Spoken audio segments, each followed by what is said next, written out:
All right, welcome to First Universalist of New Madison. Kind of sticky today. It was supposed to be we're getting into fall, and we still haven't had any rain. And it's gotten hot again. It was in the almost 90 last week, and I think it's supposed to start cooling off next week, so we'll see. Do we have any announcements? None. Okay. I have to look at the thing. I keep thinking when I get up here, I say, when's Derek coming next? And then I forget to look when I go back. So we'll have to check and see. We are talking about what's in a name. That's what struck me this week. I had fun with this one. There's a lot of interesting stuff. The more I got into it, the more I found. The reason I started with it is we always know Christ by Jesus Christ. And that's a name that he never got until the 1600s. There wasn't even, they don't even, in Aramaic, which was the language he spoke and the language his family spoke and was named in, they didn't even have the J sound. So he might have been Jesus or Jesus, which usually is the Y sound that you're going to hear. So we're going to go into that a little bit. But then I kind of wandered off into all other kinds of names. So I had a good time with that one. So, all right, then we'll hear the prelude, September Song. September Song.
I could listen to that all day long. Yeah. Okay. In fact, maybe we'll ask it to play it again after the postlude. We'll play it again as a postlude too. Chalice lighting. In times of cold, we seek the warming fire by Brian Keeley. In times of darkness, we stumble towards the tiny flame. In times of cold, we seek the warming fire. In times of repression, we reach for the lamp of truth. In times of loss, we pray for the comforting light. In times of joy, we light a candle of celebration. Spirit of life, as we kindle this light, help us find what we need this day. Our opening hymn is 146. Soon the day will arrive.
which is very impactful. And too bad Ty wasn't here, so we had somebody singing. Soon the day will arrive when we will be together, and no longer will we live in fear. And the children will smile without wondering whether on that day thunderclouds will appear. Wait and see what a world there can be if we share, if we care, you and me. Wait and see what a world there can be if we share, if we care, you and me. Some have dreamed, some have died to make a bright tomorrow, and our vision remains in our hearts. Now the torch must be passed with new hope, not in sorrow, and a promise to make a new start. Wait and see what a world there can be if we share, if we care, you and me. Really, really good song. I'll have to mark that down as a repeat. Okay, our affirmation, a prayer for when everything crumbles to dust. Great mystery which grounds and surrounds us, small spark of life and possibility that lives within us even when all else is crumbling to dust. Be with us in our confusion, fear, and even despair. Lead us to navigate them as slowly as possible, resisting the impulse to soothe, to blame, to seek things that feel better than the hurt and the heaviness, but which ultimately leave us isolated or complacent, or too suspicious of each other. Let us not flee from our grief, but allow our hearts to be broken open again and again, grieving for all that has already been lost and all that is threatened now. Spirit of life and love and regeneration, help us to feel the wisdom in our bodies, even with so much going wrong. Our hearts beat with gratitude for blessings, for beauty and joy stubbornly breaking through, for the compassionate companionship of community, which welcomes all that we bring with us in these times and doesn't ask us to be smaller than we really are. For solidarity and mutual aid, for the trees and the wind and the stars, their cosmic witness soothing our animal souls, reminding us of deep impermanence and the deep interconnectedness of all things. Spirit of transformation, may our hearts break open and stretch out to join with the hearts of others who yearn for a freer world. Each heart a building block of a better society. Each life lived for hope and resistance, a prayer for a nobler world. Amen and blessed be. Words to live by. Be with us. All right, joys and concerns. And we're changing our order, so because the children's story normally leads into the message, so we're putting joys and concerns first. Yeah. Anything local? Anybody die? Praise God. We made it another week. It gets harder and harder the older you get. I just want to start out with saying we miss all the people who are still existent but are unable to be with us. Chaz and Paula, Lou and Denise, Dolly and Cecil, Phil and Amy and Tyron, I think his name is, Ty, Emerson, Margaret, and Roberta. All those people we keep in our minds and hope that sometime they'll be able to show up. And I just had a thought today, sometime maybe Sunday, if we get a hold of Roberta, we could all go up and have lunch with her up there, take her out to lunch down in Greenville. She will be interested in doing that. If Roberta will be interested in doing that, we'll have to see, but we can maintain some connection maybe. So, all right. Other joys and concerns. Ukraine. Russia is now sending drones into Poland, and last week they sent actual fighter planes into the Estonian territory over Estonia for not just to fly by in 5 seconds, they stayed there for 12 minutes. So Russia is, and this is we're going to have to get back into politics again. We're going back to what happened in the 30s in Germany and in Europe. Hitler tested everybody and he pushed them as far as he could. And whenever they relented and thought they could buy his peace and his silence, he just took that and then went on to the next one. We are seeing the same thing is happening now. You're trying to expand that to get some help or something? Yeah. And he's just looking for any weakness. Anybody who says, oh, it was a mistake, they flew the drones into Poland by a mistake. It was not a mistake.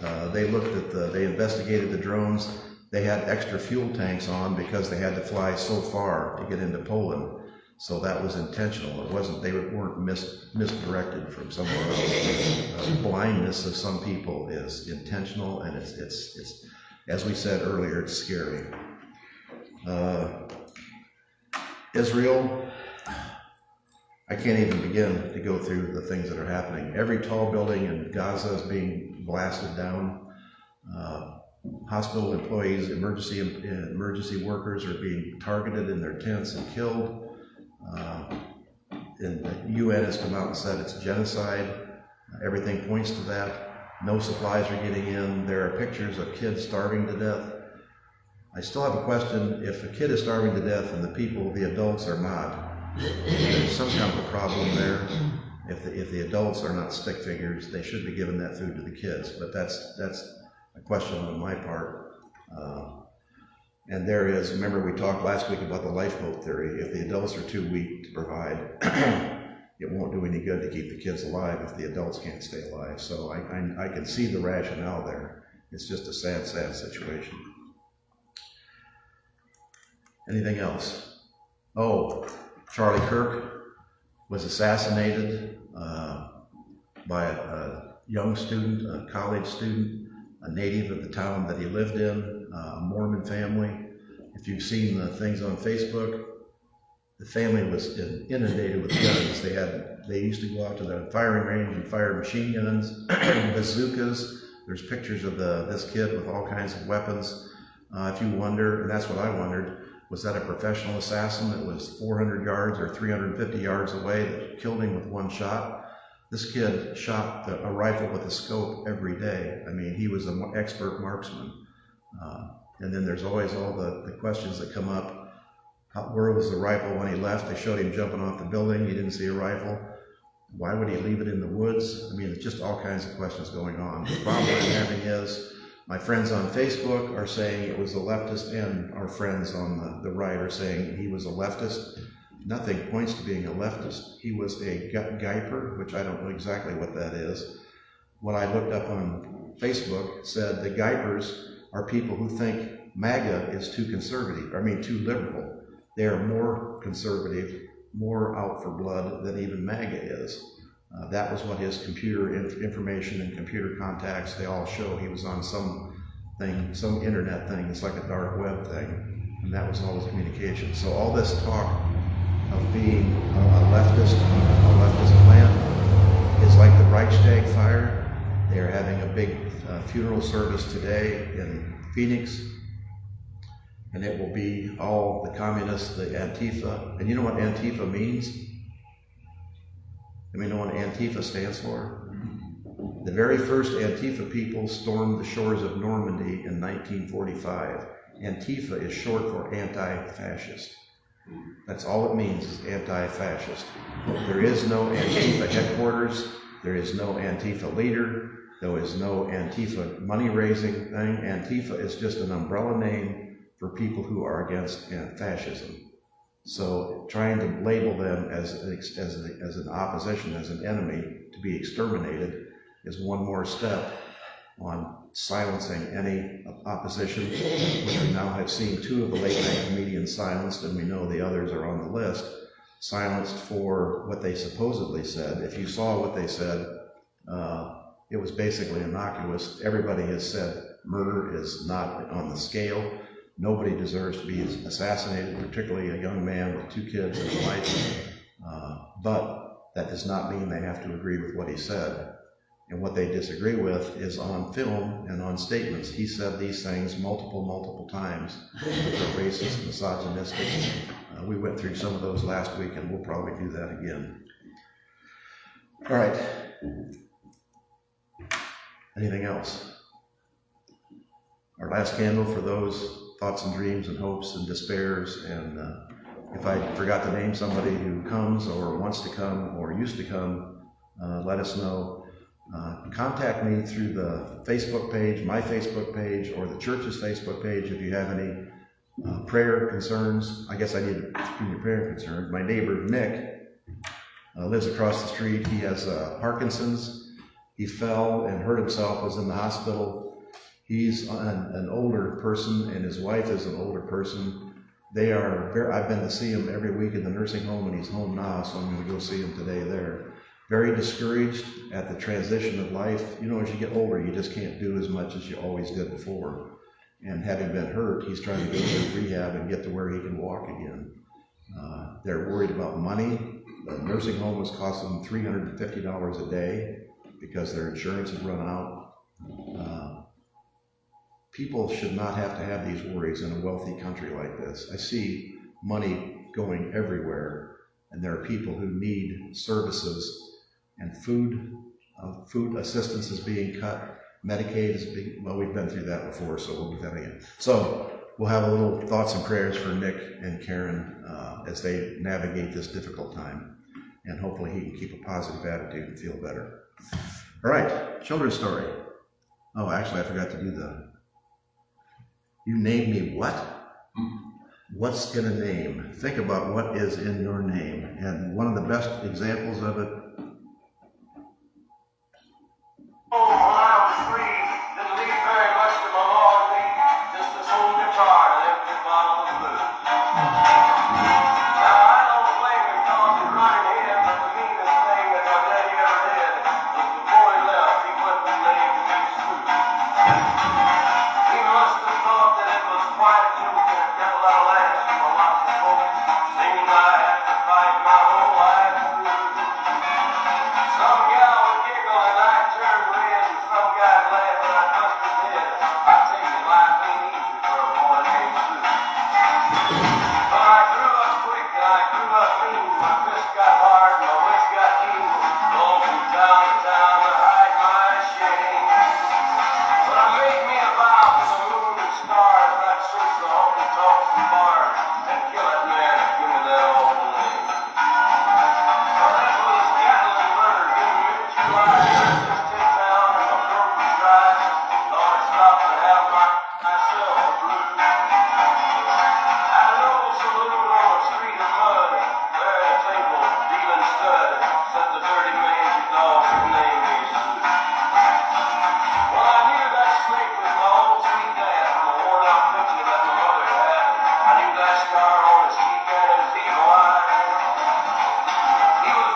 The importance of a name.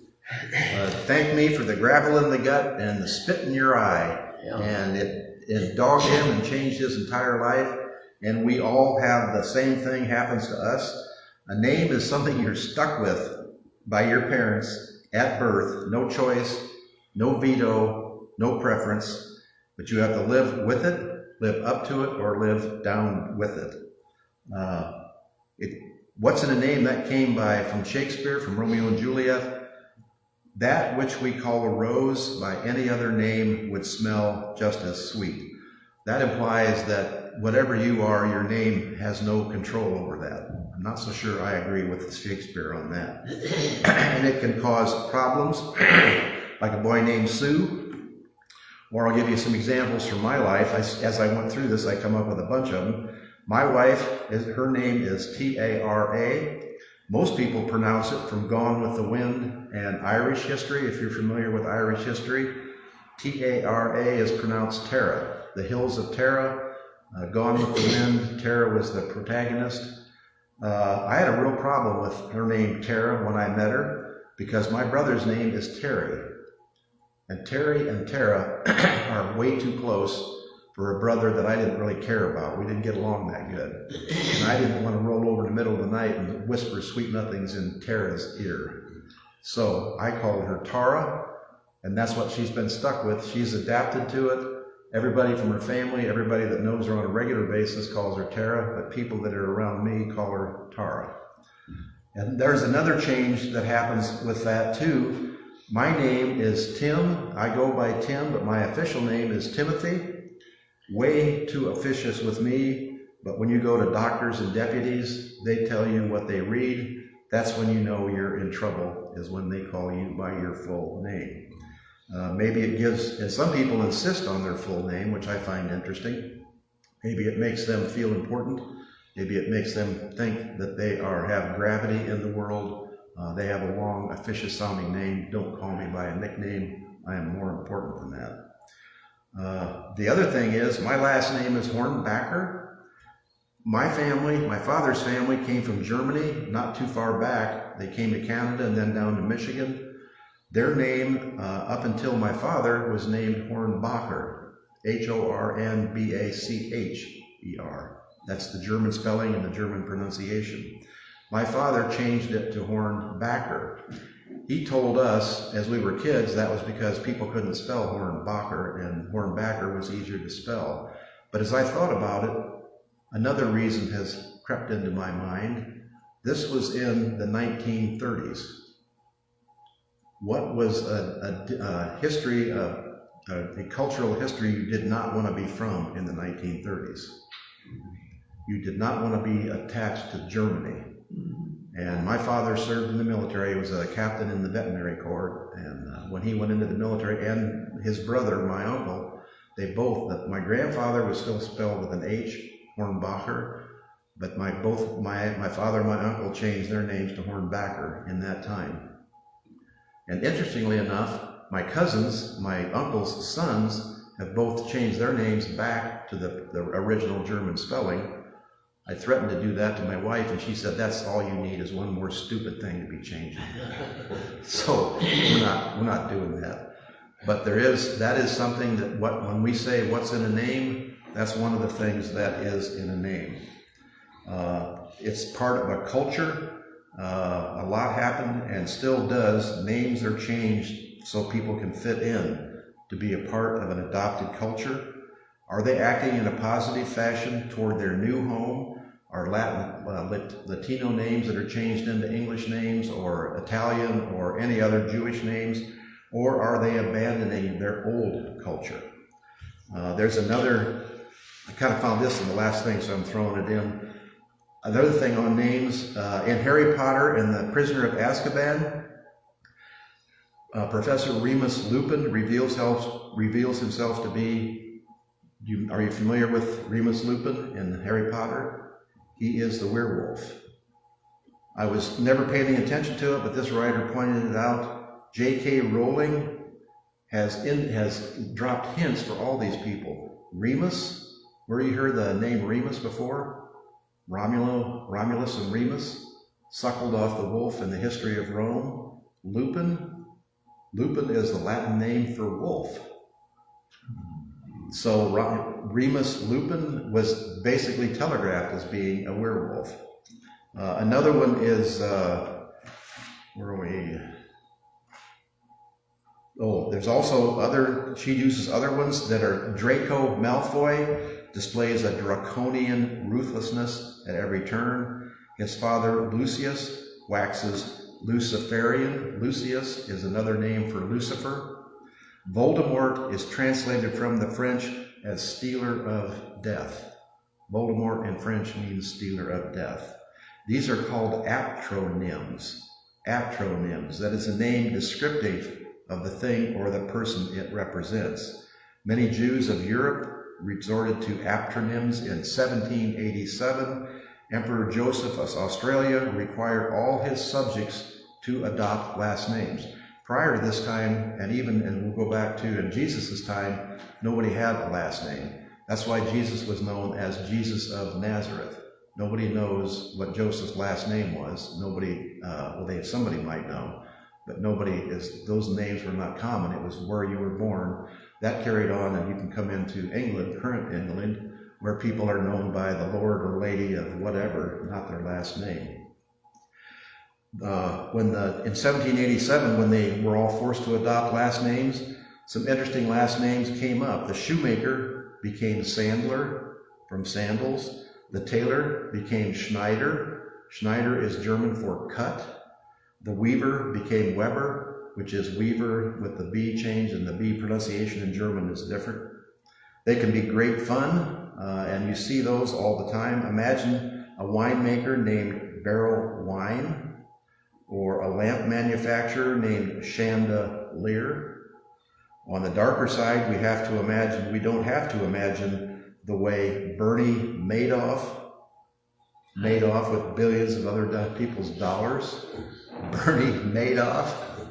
And what I like the best, how many of you listen to NPR, Click and Clack, the two brothers, Tom and Ray Maglione, Car Talk? Have you ever listened to Car Talk? They have theirs is full of these aptonyms through, but at the end, they always tell you to go to the law firm of Dewey, Cheatham, and Howe. And you can know how you've seen Dewey, D-E-W-E-Y, and Cheatham, C-H-E-A-T-E-A-M, the official Old English spelling, and Howe, H-O-W-E. But when you think about what you're saying, is Dewey, Cheatham, and Howe as a law firm. So it's always a chuckle, and they're still doing those shows every Saturday. There's a repeat. Let's see, I think Tom is the one that died, he died from Alzheimer's some years ago. But the show was so popular that it's still repeated. And I'm listening to one this morning from yesterday that was taped in 1986 or 1992. I mean, they're antiques, but they still are as hilarious as ever. And it was so interesting this morning when I was listening to it. One of the guys that called in was from New Paris, Ohio. Had a problem with his car, and they explained, and they are excellent mechanics. I mean, people call in with problems. This guy in his car, the fuel pump kept going out, and he dropped the gas tank, put a new fuel pump in. 4 months later, the fuel pump would go out again. He'd drop the gas tank, put another one in. He was calling Click and Clack to find out what was going on. They said probably the fuel pump is still good because you never tested the pressure. They said there's some kind of wiring connection that when you drop the tank and rehook it up, and then the wiring works loose. So you're doing all that work for nothing. A solution that none of the mechanics in New Paris were able to figure out. They all just kept doing, and the show is full of these kind of clues, which I wish they were still there because I've got some mechanical problems too. Okay. Branding is another use of names. Remember how important branding is? Does anybody remember the Chevy Nova? They had a hard time selling the Nova in Latin America. You know why? Spanish for Nova means no go. No go. So in Spain, you're trying to sell a car that says, or in Latin America, in Brazil, you're trying to sell a car that says no go. How important was the name Mustang to the sales of the Mustang car? I mean, it was a perfect name. Sometimes branding goes sideways. How many of you remember Aunt Jemima pancake mix? That was a staple from the 1920s. It was comfort and home, and everybody felt as nice and warm and fuzzy with that. Then all of a sudden we got into the civil rights era, and then people began to say, well, that's derogatory, even though it really wasn't. I mean, but it was a stereotype, the heavy-set old black lady making you breakfast as your servant, or maybe your slave in the 1800s, but your servant in the 30s and 40s, was a picture that people like to have. Now we've come to anti-DEI. They're talking about bringing Aunt Jemima back again. And Uncle Ben. Yes, and Uncle Ben. I forgot Uncle Ben with Uncle Ben's rice. So things flip back and forth, but the name is the ultimate. That's the branding, the ultimate thing. That's the importance that it carries with it. Religious traditions. Taking a new name marks a spiritual rebirth or a new stage in life. Think about biblical figures like Abram becomes Abraham in the Bible. Think of Saul of Tarsus. Anybody know who Saul of Tarsus is? That was the original name of the Apostle Paul. His name was Saul of Tarsus until he had the lightning bolt experience on the road and became an acolyte, a follower of Christ, and changed his name to Paul. On the opposite side, some cultures value culturally revered names. You know what the most popular name in the world is? 150 million people have this name. Guess? Joe. Muhammad. Muhammad, the most popular name on earth because of and it's interesting because in the Muslim religion, it's an honor to be named after the Muslim leader, the Muslim charismatic person, Muhammad.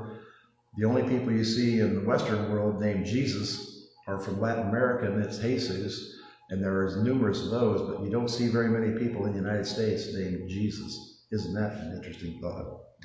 And there are unintentional names. Some have not such a good history.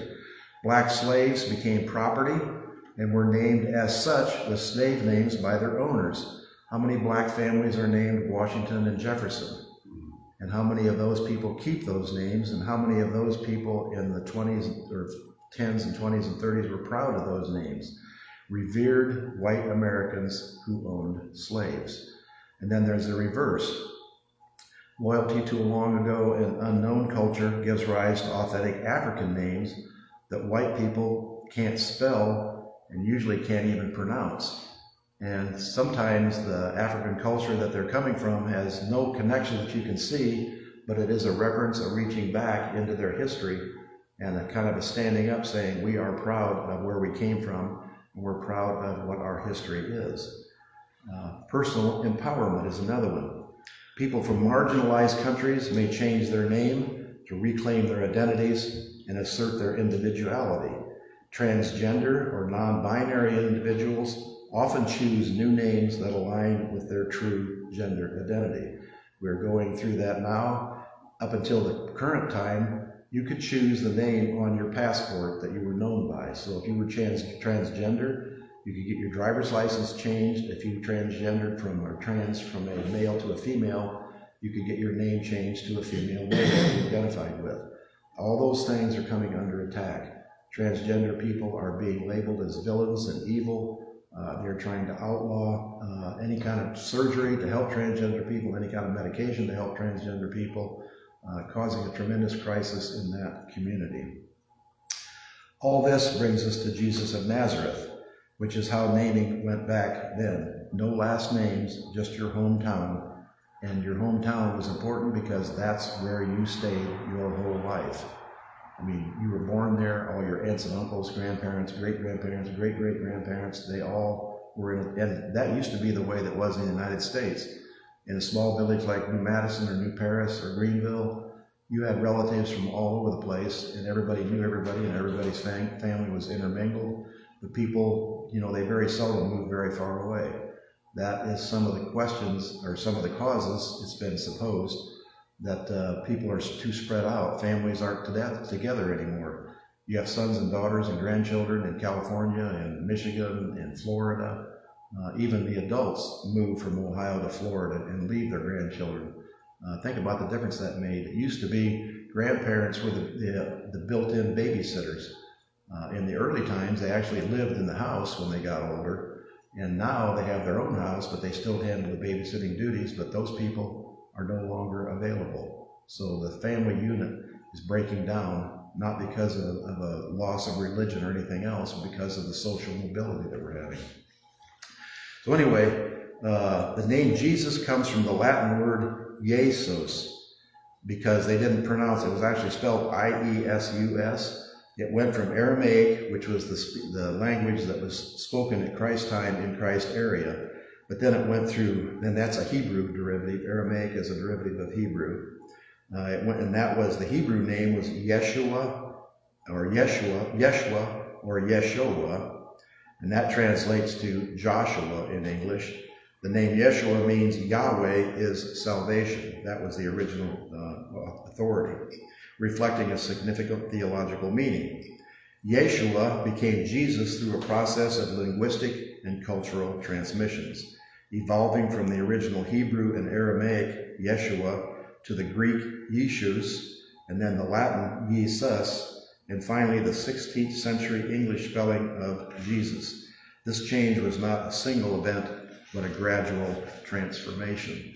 So in the King James Bible is where Jesus actually became imprinted on the culture, and it spread throughout the world, and that's why we all talk about Jesus now, but that's not who he was known by at that time, or even any time up to the 1600s. Think of that, over 1,000 years, almost 1,500 years, that's not the name he was known by. So it was driven by the need to change the name in the different languages and alphabets, including the Greek. The Greek didn't even have the SH sound, and the later development of the J sound in English. English didn't have the J sound until later. It's an interesting study. It's language change as it goes along. I ran into one website that pronounced English as it went back through the generations, and within 300 years, if you go back to the middle of England, you can't hardly understand what they're saying, and the language has changed so much. And we see how fast slang affects, and we also see how much dialects, areas affect what speech is. In the days when people lived in their own community and never left, and generations lived in their own community, the dialects of any language can be completely different. There are lists and lists and lists of languages that are almost unintelligible to other people. Welsh was the language of Wales. If you listen to people from Scotland talk, they're speaking English, but you can barely understand what they're saying. Welsh is its own language. So the ability of the human mind, and that's, some people have that kind of rubber mind that can absorb those things that go along. Because of my German heritage, I've been studying German for like 20 years, and still am not fluent in German, still have trouble speaking it, even though I keep working with it, and I enjoy it. But some people have that kind of a mind, and I see them at the UN or as diplomats. They can speak 3 or 4 different languages fluently. They sound just like they're a native speaker, and then you find out they grew up speaking some language completely different. That is a talent that is pretty amazing as far as I'm concerned. Okay. Anything else? Any questions, comments? You want to hear more stuff like this? So I find this stuff interesting, and I'm trying to stay out of the politics every once in a while. The way the situation is going, I can't stay out of politics. It's getting too severe as we go along. But I'll try and throw click and clack in whenever I can. Okay. And that's our picture here is Christ, and it never was explained, is this Jesus as the son working with Joseph, or is this Jesus, he didn't become a preacher until he was 33 years old. So the assumption is those missing years until he was 33, he worked as a carpenter at his father's carpenter shop, and Joseph died way before that. So Jesus was the head of the household. And we talked last week about how James and Matthew, he had 3 brothers or 4 brothers and a bunch of sisters. He was the head of the household until he left. We also talked about, then he said, who is your family? Speaking of Christianity, speaking of loyalty and religion, that his family transitioned. He wanted the people following him to give their loyalty to him, and to God and to their religion, not to their immediate family. All the trappings of a cult, which, depending on what the outcome, what the use of the cult is what the value of the cult is. And that's what we're seeing today. People who blindly follow a certain idea and don't follow their principles, that is the negative side of a cult. Okay, we're in here. Offering. If you have anything to contribute, please put it in the plate. Fish, we're doing the first Monday of every month, is becoming more and more vital as the food supply and the connection from the government is going down. So we are going to have to do more on our part. Other than that, when you give to the church, we use for electricity and gas, which is pretty reasonable right now. We're going to hear Try to Remember.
First line of doxology.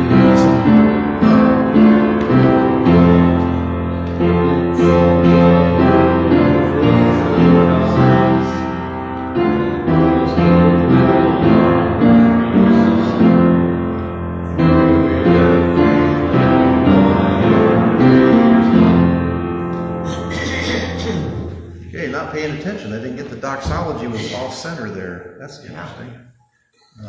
I must have copied it wrong, because I just copy it from one week to the next. So, but as you know, my coordination with my computer has not been the best. Half the time I can't get it to play the songs that I want it to play. And that's why I really appreciate Lloyd, because hearing these songs is so much better than the stuff I have to record with my phone and play over the TV.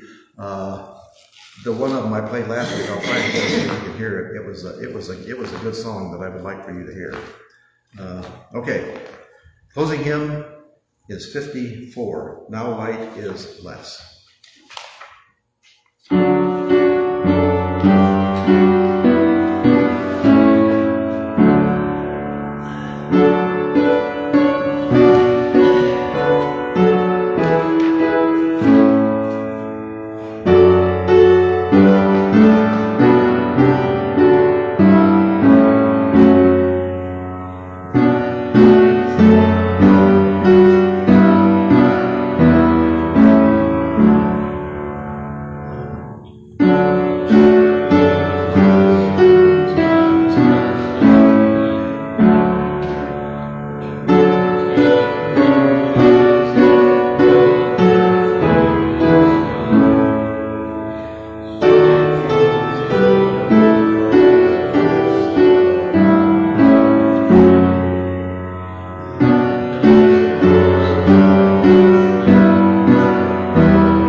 noon skies are wide and deep, the ravages of wind and rain are healed, the haze of harvest drifts along the field until clear eyes put on the look of sleep. The haze of harvest drifts along the field, isn't that evocative? The garden spider weaves a silken pair to keep inclement weather from its young. Straight from the oak, the gossamer is hung. At dusk, our slow breath thickens on the air. Lost hues of birds the trees take as their own. Long since bronze wheat was gathered into sheaves. Not anymore. The walker trudges ankle deep in leaves. The feather of the milkweed flutters down. The shoots of spring have mellowed with the year. Buds long unsealed obscure the narrow lane. The blood slows trance-like in the altered vein. Your vernal wisdom moves through ripe to sear. I'm going to have to look that one up. I don't know what the meaning is of your blood moves from vernal wisdom through ripe to sear. Vernal, I think, applies to autumn. That's spring. Spring. And I'm not sure what sear is. We'll have to look sear up. So, I mean, if I can remember, I'll bring you that next week. But, interesting, it's a good hymnal, and there's a lot of these songs are worth paying attention to. Not just for the music, and sometimes they're pretty hard to sing, but the people who wrote these are pretty incredible people. Okay, extinguishing the chalice, here and beyond these walls. As we extinguish this chalice flame, may the warmth of its light remain within us, guiding our steps and our hearts. Let us carry forward the strength of this community, the courage to speak truth, and the hope that transformation is possible. In each breath we take, may we remember that the work of love, justice, and healing is ours to continue, both here and beyond these walls. Go in peace with the light of this gathering to illuminate your way. And for our post-salute here, don't blame me. Always appropriate.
What's in the name?